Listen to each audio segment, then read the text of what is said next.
I am from the Indian Montessori Center, and I work with, I do training of teachers who will go and work with children of the age group 2.5 to 6. So actually, I am in early childhood education, and I worked with this age group of children. I have also worked with children up to age 14, and I love talking about the elementary age child, but my focus is on the early childhood today. And I wondered what my role was when I was invited here, thanks to my friend Amukta Mahapatra. I said, my children are not, the age group I'm dealing with is not yet out of school, and if they are out of school, it's because of their parents' inability to send them to school. Do I have good ideas to share with this group?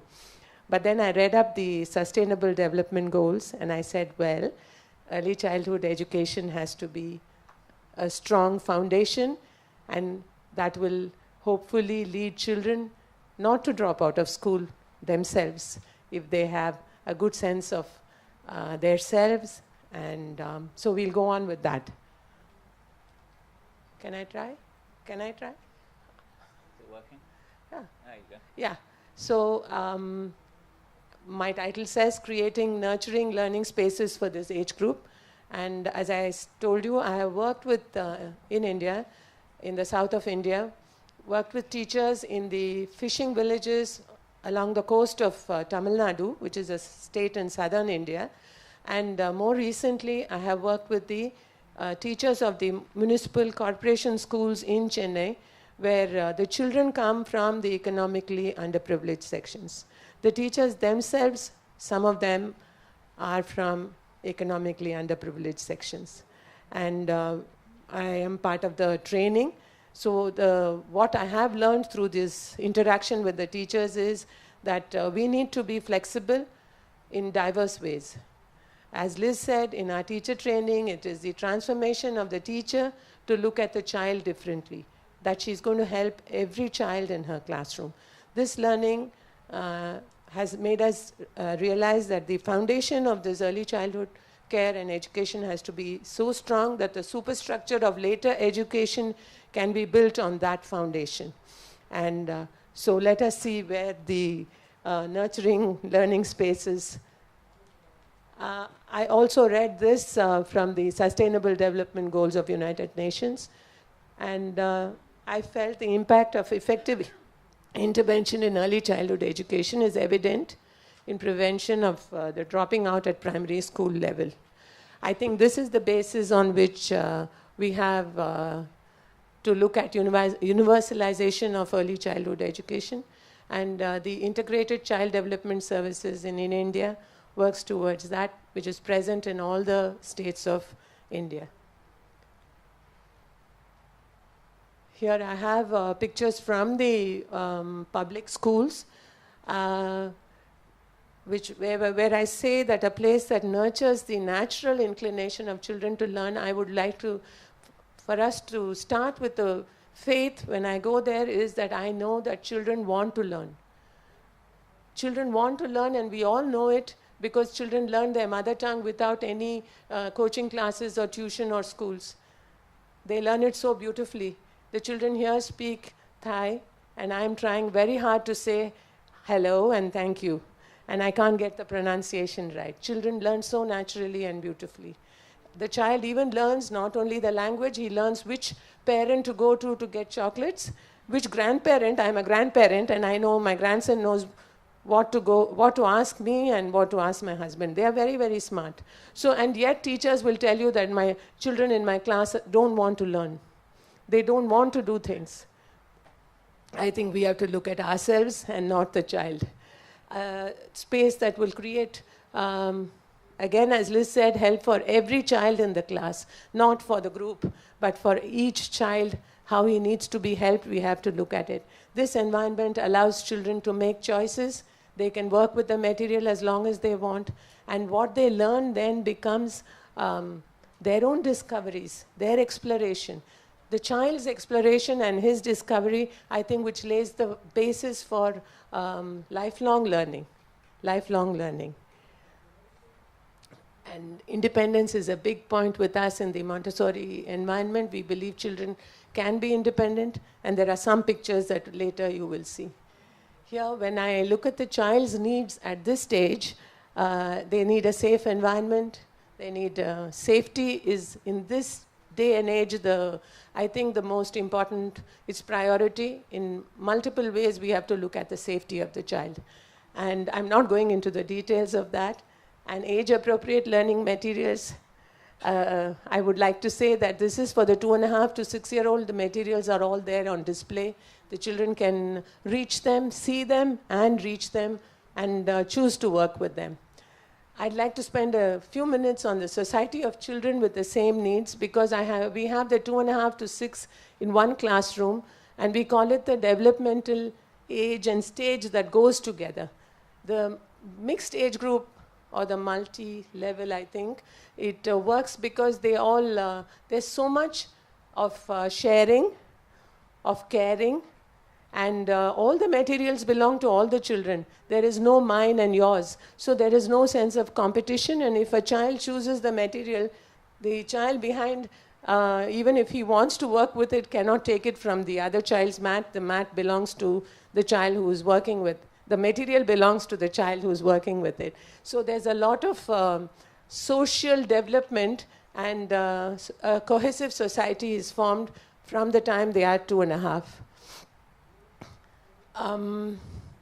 There's a lot of sharing and caring, I said, but there's also, they learn to negotiate. If the child wants a material that her friend is working with, they learn to sit there and say, are you done? May I, will you put it back now or a little later? This child says, no, I'm not ready to put it back. I'm not yet done. So then this child says, my mom sent, cream biscuits. Shall I give you one? And then maybe you can put this back. Nah, I don't want. I have 2. No. Now this child realizes that she's got a good, maybe she can try to put it up. So she says, no, I'm not ready to put it back. Then this child says, well, then I'm not your friend. So you go to the other side and you try to figure out how to get along with people. There's no quarrel. There is no conflict there. They learn to get along. So that's what the Society of Children does. And the teacher who understands and facilitates learning, I'll come back to that later. I'd just like to say, in this kind of environment, it's preparation for life and not just school readiness. Often preschool and early childhood centers claim that they are preparing the child for school. But this environment has to prepare the child for life, not just school readiness. My child is ready for more. Like Charles Dickens' Oliver Twist, my child is ready for more, not just school readiness. He knows how to get along in that society. So there is there is cognitive development, and you see where the children learn to do language and math. The child on the right top is doing arithmetic. You have social development, where the older child is helping the younger child to use scissors.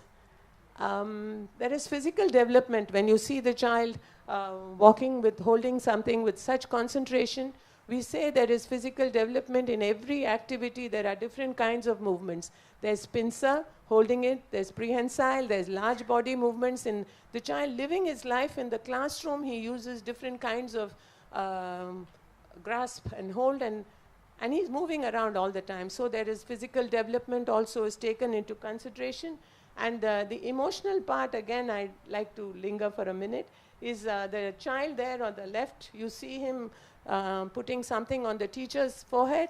That is chandan paste which he has made. So he's putting it, and the teacher bends down to receive it from the child. The teacher here cannot say she is here to be a teacher because she loves children. All of us here, almost all of us, if I ask you, do you love children? Yes? Yeah? One hand, 2 hands. We love children. But I say, in our environment, teachers have to respect the child. Teachers have to respect the child. And unless you are ready to see the great potential in the child, to marvel, to wonder at what he can achieve, we really can't help but see it every day, but the teacher should be open, as Liz said, to receive that, to see the wonder that the child is who is capable of creating himself. And so here the respect is she bends down to receive it. And when the child realizes the teacher is respectful, he says, I will be understood. So there is already a rapport and bond between the two of them that he's willing to learn from her. This is really one of the most important aspects of our training and this environment. There are different areas of learning. Some people who are aware of Montessori may realize that we call it the exercises of practical life, which are life skills activities, where the child learns to roll a mat or pour water. And in the sensorial activities, they do learn about color and size and shapes. And they do language and arithmetic as well. I have a little child pouring water there. And I'm not sure if you can make out the concentration in the eyes of the child as they carry out these activities. Actually, in Montessori, being a doctor, medical doctor, thought that I always connected child development to the physical and physiological development of the child as well. She says that development is for our well-being, the physical well-being of the individual. But the nervous system with the brain, the muscles, and the senses, she says, helps the child makes the connection to the world. She says, give him the keys to the world, because that is the cosmic task of the child, to be a part of society, to be a part of this world into which he is born. And for that, these three work together, and he then establishes his connection with the world. The teaching practices that we recommend here, the teacher invites the child, and only when he accepts the invitation will she present the activity to the child. She prepares the material in the sense they both bring the material together to the place of work, and the child, in fact, she helps the child carry out the preparation. And in the presentation of the material, she demonstrates with great precision how the material has to be manipulated. People often use this as a misunderstanding and a misconception that Montessori method is inflexible and rigid. But we say the child has a right to know how to use the material. He has a right to be informed. And when the child later works with the material, she doesn't hang about to scold him or say, no, this is not the right way to do it. She observes him, and through her observation is the constant evaluation that Liz spoke of earlier, is that she sees what is the help the child needs, and accordingly helps him. Her role is that of a facilitator, guide and observer. Here you see the teacher presenting a material to a child. She has to be passionate in serving the child with seeing eyes, with a warm heart and an open mind. That's the teacher. And this is again in a public school. And I quote from, the only quote I used today from Montessori is, an adult can assist in shaping the environment, but it's the child who creates himself. And that's our basic mantra, that we believe it's the child who's doing the work, and we cannot arrogate the role of creator to ourselves. We have not created, but I have been a role model. I have created the environment to facilitate his learning, and I believe that he will learn. I have got some of the, it's a social audit statement done by one of the NGOs working with children in the public schools, and these are some of the impacts that they have come out in the study. So you see, the early impression of school is these children are happy going to school. And that's what counts, because they should want to go back to school every day. Their relationship with the teacher is one which is without fear, with trust, and with mutual respect. And again, that draws them to school.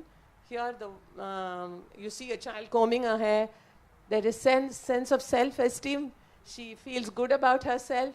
She can even do up her self there and take care of her personal needs. And again, this is the social development where they are helping each other. The child becomes independent. The child here is peeling a carrot. And the values learned, in fact, the values learned in this environment, the social audit statement says, they have been internalized. The children have whatever values they learn in the class of accepting each other, of helping and sharing, is carried on outside in their home and neighborhood, which we have reports from parents, and they say that's because the method itself is so innately what the child really needs and requires. That really sort of, we felt, justified what we had taken into the public schools. The Montessori curriculum offers a sturdy structure. It's the teacher's responsibility to modify and make it flexible for every child. One size will not fit all, and different children need different strokes. I think for us to work together, to continue this, to sustain this, we need a partnership between government agencies and non-government organizations. We need teachers and educators with a vision to bring equal opportunities, and we need world community to work for universal peace and harmony through education. Thank you all very much.